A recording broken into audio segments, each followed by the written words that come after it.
जी हरियाणा से। राधा वल्लभ श्री हरिवंश गुरुदेव, आपके चरणों में कोटि कोटि प्रणाम। प्रभु, अगर ग्रस्त में भगवत प्राप्ति हो जाती है तो वो कौन सा रस है जिसे पाने के लिए आप तुल्य महापुरुष अपना जीवन अर्पित कर देते हैं? इसमें पूर्व के सुकृत के अनुसार वृत्ति है। जैसे हमें संसार बिल्कुल पसंद नहीं, किसी भी भोग में आकर्षण नहीं, तो मार्ग है। अब वो बोझा थोड़ी ढो पाएंगे। जैसे हमें आपसे मित्रता करनी ही नहीं, हमारे स्वभाव में ही नहीं है, तो अब हाथ में मिलाना या पानी ग्रहण करना जीवन भार हो जाएगा ना, हमारे स्वभाव में ही नहीं। पर ऐसा नहीं कि भगवत प्राप्ति आपको नहीं हो सकती, वही भगवत प्राप्ति वही रस होगा, पर हमारे स्वभाव में नहीं है। तो ये मार्ग निकल गया। रात दिन प्रभु का चिंतन करते हुए संसार के राग से रहित होकर प्रभु को प्राप्त हुए। अब एक है कि पूर्व संस्कारवश अकेला रहना उसको पसंद नहीं, सुविधा भोगी है, तो उसको भी चांस दिया, पत्नी दे दी, परिवार दे दिया, पर उसमें आसक्त हो गया तो दुर्गति हो जाएगी। अनासक्त तो वैसे ही होना पड़ेगा जैसे वैरागी, पर वैरागी व्यवहार में भी अनासक्त है, पर वो व्यवहार में आसक्त होते हुए अंतरात्मा से अनासक्त है और प्रभु से भजन में चित्त जोड़ करके अपनापन कर लिया है, तो उसको वही गति प्राप्त होगी जो वहां प्राप्त होती है। अब इसमें स्वभाव के अनुसार रचना रची गई। सबई अगर डॉक्टर हो जाएंगे तो मरीज कौन होगा? समझ रहे हैं? एक डॉक्टर ने भी हमसे प्रश्न किया था, वहाँ रामकृष्ण मिशन में जब गए तो बातचीत ऐसे थोड़ा की, तो उन्होंने कहा आप तो मतलब आपका माइंड तो बहुत ग्रेजुएट लग रहा है। वो बाबा जी ग्रेजुएट क्या है? बोले आप बाबा जी क्यों बन गए? तो कहा यहाँ के झाड़ू पोछा लगाने वाले चपरासी क्यों नहीं आप बने? बोले भगवान ने बना दिया। तो उनका उत्तर समझ गए ना। भगवान ने हमें बाबा जी बना दिया। बका भगवत प्राप्ति के लिए जरूरी नहीं है भेष परिवर्तन, जरूरी है उद्देश्य परिवर्तन। आपका उद्देश्य भगवान से मिलना, तो आप गृहस्थ में रहते हुए परिवार का व्यवहार करते हुए खूब भजन करें, भगवान की प्राप्ति हो जाएगी। दुर्गेश साहू जी छत्तीसगढ़ से। महाराज श्री, पिछली बार मैं गोवर्धन से एक छोटी सी शिला हमारे घर बिलासपुर लेकर गया था। नहीं नहीं, ऐसा नहीं, गलत। उसको तुरंत जितनी जल्दी हो सके वापस ला के गिरिराज जी में विराजमान कर दो। शास्त्र निषेध करता है, बिल्कुल नहीं, बिल्कुल नहीं। गिरिराज जी की शिला ब्रज 84 को उसके बाहर नहीं जानी चाहिए, और नहीं तो फिर वो मतलब अपराध लगता है। गिरिराज जी का मतलब असंतुष्ट हो जाना होगा। ऐसा मतलब बिल्कुल सिद्धांत नहीं है, और ये गर्ग संहिता में लिखित बात है। ऐसा नहीं करना, गिरिराज जी की शिला को ले जाने का अधिकार नहीं। ब्रज 84 कोष के अंतर्गत, इसके आगे नहीं। आप वहाँ जब लाएं, मतलब जितनी जल्दी हो सके लाकर विराजमान करें, प्रणाम करके उनको। हाँ, उनकी छवि ले सकते हो, फोटो, गिरिराज जी को नहीं। महर्षि अगस्त जी को पीड़ा पहुंचा दी गिरिराज जी ने, बाहर यहाँ से नहीं ले जा पाए गिरिराज जी को, इसलिए गिरिराज जी की इच्छा है कि ब्रज से बाहर ना जाए, इसलिए गिरिराज जी को वापस ले। रचित शर्मा जी लंदन से। राधा वल्लभ शेरवंश महाराज जी। महाराज जी, आपके चरणों में कोटि कोटि नमन। महाराज जी, मैं पिछले 13 वर्षों से लंदन में निवास कर रहा हूँ। पिछले 4 वर्षों से यूट्यूब से आपका नियमित सत्संग सुन रहा हूँ एवं आपके बताए गए मार्ग पर चलने का प्रयास कर रहा हूँ। महाराज जी, पाश्चात्य जगत में वास करते हुए क्या वृंदावन की रज एवं नाम जप के द्वारा हमें श्री वृंदावन वास के तुल्य लाभ एवं भगवत प्राप्ति मिल पाएगी क्या? अगर आप चिंतन में रहेंगे तो, अब देखो, माँ और माँ जैसी, इसमें तो अंतर हो ही जाता है, नहीं हो जाता है? माँ और ये माँ जैसी है, अंतर हो जाता है ना। ऐसे ही वृंदावन की तुलना में सिर्फ वृंदावन ही है, तुलना नहीं। वृंदावन जैसी माँ और माँ जैसी, ऐसे तो बात कर सकते हैं, लेकिन वृंदावन के तुल्य तो सिर्फ वृंदावन ही है। किशोरी किशोर के समान तो सिर्फ किशोरी किशोर ही है, दूसरा कोई नहीं। हाँ, अब बाहर रहते हो, रज लेकर के जाना, चरणामृत लेना, नाम जप करना, वृंदावन का चिंतन करना, सत्संग सुनना, तो शरीर वहां छूटेगा, आसक्ति वृंदावन से, इसलिए लाभ मिल जाएगा वृंदावन का। ऐसा भाव रखे और कोशिश अंदर से इच्छा कि हमें कभी वृंदावन वास मिले, भले ना जीवन में रह पाए, पर इच्छा करने में क्या जाता है कि कभी ऐसा हो कि हम वृंदावन जाएं और वहीं भजन करें, हमारा शरीर वहीं छूट जाए, ऐसी इच्छा करें। और वृंदावन का आश्रय लेकर बाहर रह रहे हो तो वृंदावन के ही ना। अच्छा, जैसे भारतीय सेना का किसी विदेश में शरीर छूटे तो तिरंगा में लपेट के भारत ही आएगा ना, नहीं आएगा? तो वृंदावन के हो भाव है और वृंदावन का चिंतन कर रहे हो, कहीं भी हो रजरानी में लपेट के वृंदावन ही आओगे। भाव ही रखे। विवेक मित्तल जी गुड़गांव से। गुरुदेव आपके चरणों में कोटि कोटि नमन। गुरुजी, मन, बुद्धि व आत्मा का क्या संबंध है? हमारे विचार और उनकी प्रेरणा आत्मा द्वारा संचालित होती है या हमारे मन द्वारा? कृपया कर मार्गदर्शन कर। आत्मा निष्क्रिय है, उसके द्वारा कोई क्रिया नहीं होती, न सत न असत। आत्मस्वरूप निष्काम है, उसमें कभी कोई कामना जागृत नहीं होती, न सत न असत।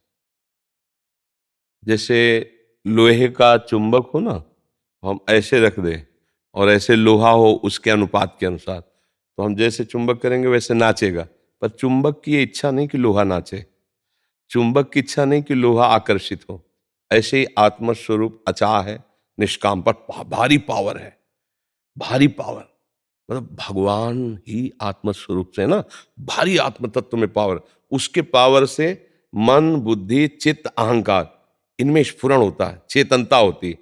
अब अगर ये गंदे संग का, गंदे भाव का इसमें संचरण हो रहा है तो पावर गंदगी की तरफ ही, और अगर वो अच्छे भाव का तो अच्छे, वो जो आत्म तत्व से पावर, उसका कोई चाह नहीं।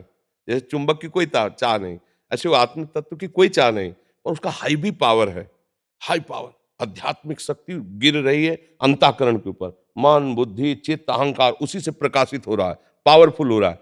अब उसका प्रयोग कहाँ हो रहा है, ये खास बात देखनी है। अब हमने अपने को शरीर मान करके इंद्रियों के भोगों में उस पावर को, तो वही मन गंदी बात सिखाता है, वही बुद्धि गंदा निश्चय कराती है, वही चित्त गंदा चिंतन करता है, अहंकार गंदी बात से मैंने भोगा, मैंने कमाया, मैं ये भोगूंगा, मैं ये भोग सकता हूं। ये सब अंतःकरण में हो रहा है, आत्म तत्व का इससे कोई मतलब नहीं। जैसे लोग कहते हैं यार आत्मा प्रसन्न हो गई, वो अज्ञानी जन है। आत्मा तो हर समय अखंड प्रसन्न रहती है, आत्मा को कोई मार नहीं सकता। नैनम छिन्नन्ति शस्त्राणि नैनम दहति पावकः न चैनम क्लेदयन्त्यापो न शोषयति मारुतः।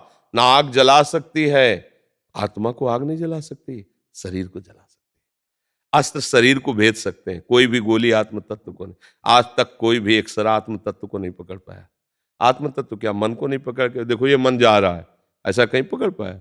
बस स्थूल को।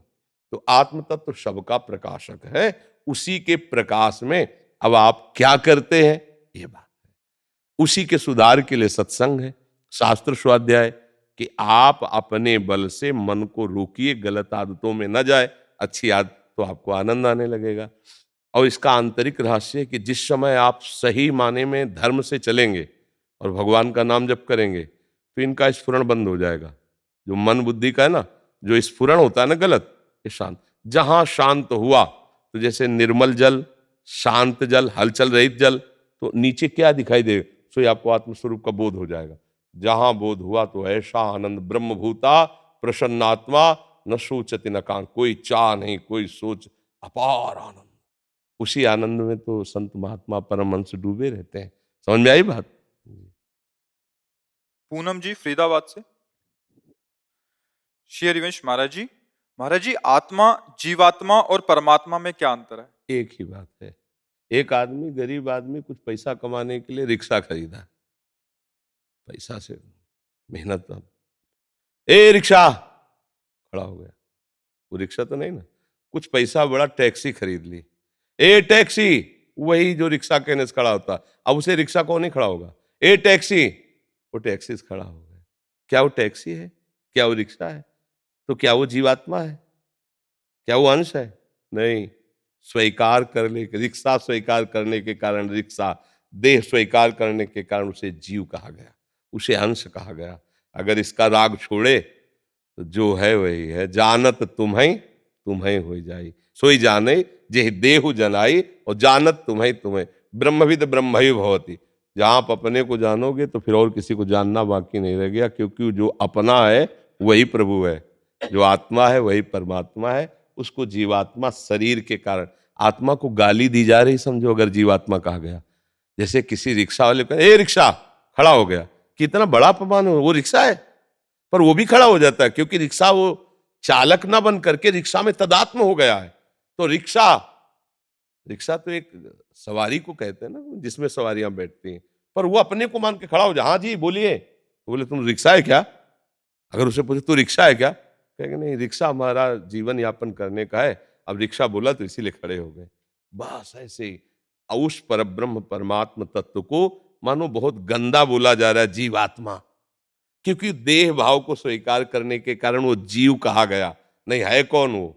वही है, वही, दूसरा नहीं है। जैसे 1000 घड़े रख दो और उनमें सूर्य का प्रतिबिंब पड़ रहा है तो 1000 घड़े दिखाई दे रहे हैं, 1000 सूर्य दिखाई दे रहे हैं, पर घड़े 1000 हो सकते हैं, 1000 सूर्य नहीं हो सकते। अच्छा घड़े फोड़ डालो, सूर्य में कोई फर्क पड़ा? ऐसे आत्म तत्व, एक ही आत्म तत्व अनंत रूपों में भास रहा है। ये घड़े हैं, एक ही परमात्मा है, दूसरा नहीं है। एको ब्रह्म द्वितीयो नास्ति, दूसरा नहीं है। पर ये थोड़ा भजन करके ऊंचाई पर अध्यात्म में चले तब अनुभव में आएगा। समझ नहीं सकी जी। महाराज जी हमारा स्वरूप क्या है? श्री कृष्ण है या श्री कृष्ण के दास हैं? पहले तो सवाल को जब कोई हल ना हो तो मानी संख्या शुरू करते हैं। स्कूल में हमें पढ़ाया गया था कि जैसे सवाल हल करना है तो मानी संख्या अमुक, और फिर उससे सवाल हल हो जाता। तो मानी संख्या गुरुदेव, हम क्या है तुम क्या, छोड़ो। मानी संख्या गुरु साक्षात परब्रह्म। अब वो जो बोले, अब चलो, जब चलोगे और जहां पहुंचोगे तो वो और आप खत्म हो जाएंगे, एक ही रह जाएगा, चाहे उसे वो बोलो चाहे मैं बोलो। जब तू बोला जाता है तो भक्ति होती, तू ही तू है, और मैं ही मैं हूं तो ज्ञान हो गया। बात एक ही रहती है, दो नहीं रहती है। समझ गए ला? पर मानी संख्या के बिना सवाल हल नहीं होगा। ध्यान मूलम गुरु मूर्ति, पूजा मूलम गुरु पदम, मंत्र मूलम गुरु वाक्यम, मोक्ष मूलम चाहे शिव बिरंच सम होई, गुरु बिन भव निधि तरेन। संख्या माननी पड़ेगी। क्या माना? गुरु ब्रह्मा गुरु विष्णु गुरुदेव महेश्वरा। दास माने अपने आप को। मान लो अपना कोई भी भाव, अपने यहाँ तो बड़े भाव हैं। भगवान को मित्र मान लो, भगवान को स्वामी मान लो, प्रीतम मान लो, उनको चेला मान लो, बेटा मान लो, वो तो इतने कृपालु, कुछ भी मान लो वो तैयार हैं। दशरथ जी को ये सूचना हुई कि कौशल्या जी के इंद्रनीलमणि श्याम मनोहर बालक प्रकट हुआ तो आंसू चलने लगे। और जाकर नाम सुनत शुभ होई, मोरे ग्रह आवा प्रभु सोई। अरे जिसका नाम सुनने से परम मंगल होता है, भगवान मेरे यहाँ बेटा बन करके आए। क्यों? बेटा रूप से उनको प्राप्त करने के लिए उपासना। मेरा प्रभु कितना करुणा में, जगत का बाप होकर के बेटा बन करके आया है, जो जगत का काल को भी भयभीत करता है। यशोदा मैया छड़ी उठाती है ना, वो काजल मिसते हुए ऐसे डर पर है। कितना प्यारा प्रभु है। जो भाव रखे वो भाव प्रभु स्वीकार कर लेते हैं। ये नहीं कि हम दास है, जो भाव चाहो। अब कौन सा भाव चाहिए तो ये गुरु बताते हैं। जिन गुरु की शरण में जाते हैं कि तुम्हारा अधिकार इस भाव से भगवत पर। जैसे मेडिकल स्टोर में सब दवा है तो उससे हमारा काम नहीं बनेगा। हमें डॉक्टर की जरूरत है कि हमको कौन सी दवा सूट करेगी, तो वो लिख देगा पर्चे में, मेडिकल स्टोर से ले आओ, खा लो, ठीक हो। तो जितने ग्रंथ हैं, जितने पंथ हैं, ये सब मेडिकल स्टोर हैं। गुरु है वैद्य, ये चलो, ऐसे करो, ये खाओ, ये पियो, ये जपो, ये ध्यान करो, बहुरोग से मुक्त हो गए। सदगुरु वैद्य बचन विश्वासा, संयम यह न विषय कयासा।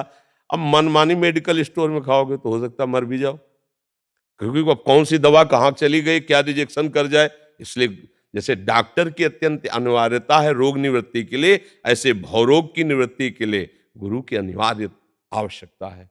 तो किसी महापुरुष को, किसी ग्रंथ को, किसी वाणी को गुरु मानकर उसके अनुसार चल दो, अपना काम बन जाएगा।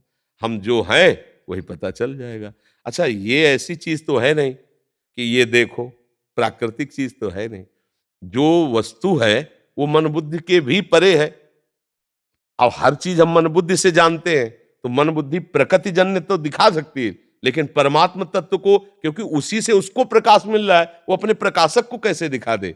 इसलिए राम तर्क बुद्धि मन बानी, वहां मन बुद्धि का भी प्रवेश नहीं। फिर अनुभव कैसे होता है? जब हम उनसे याचना करते हैं, भजन करते हैं, तो हमारे मन बुद्धि में वो आकर के अनुभव करा। मन बुद्धि वहां नहीं जा सकते, लेकिन मन बुद्धि में तो आ सकते हैं। उनकी ऑफिस में वो आके बैठ जाएंगे। वो हमारा मन कृष्णमय हो गया, हमारी बुद्धि भगवानमय हो गई, सब बात बन गया। अंतरा दास जी कोलकाता से। महाराज जी, यदि कोई गुरुदेव भगवान का नाम पूछे हमसे तो हम गुरुदेव भगवान का नाम ले सकते हैं क्या? हाँ, बहुत कठिनता से लेते हैं। जैसे अब हमसे भी तो हमें लगता है कि कभी ऐसे उच्चारण किया और 2-4 बार, वो भी बहुत दबते हुए, कि जैसे आप जबरदस्ती हमसे निकलवा रहे हैं।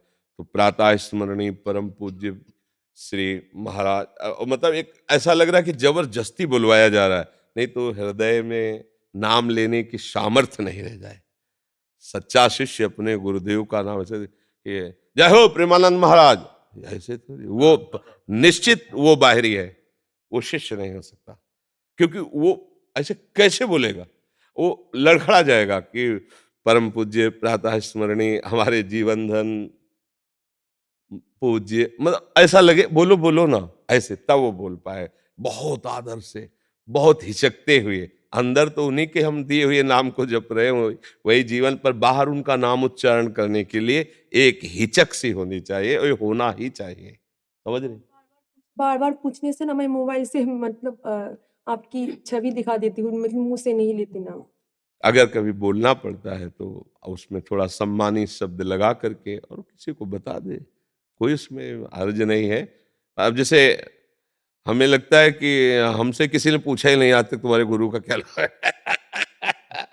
ऐसे ही मतलब कोई सहयोग ले बैठा है, अच्छा दूसरे से संबंध नहीं है, किसी से संबंध नहीं है, तो अब वैसे ही व्यवहार रखना चाहिए। अब जैसे कोई पूछता है तो बढ़िया है, फोटो दिखा दी, देखो भाई ये हमारे गुरुदेव, इनका नाम क्या है, इनका क्या पता है, तो जाओ वृंदावन में राधा के कुंज में नाम रूप लीला सब मिल जाएगी। ऐसे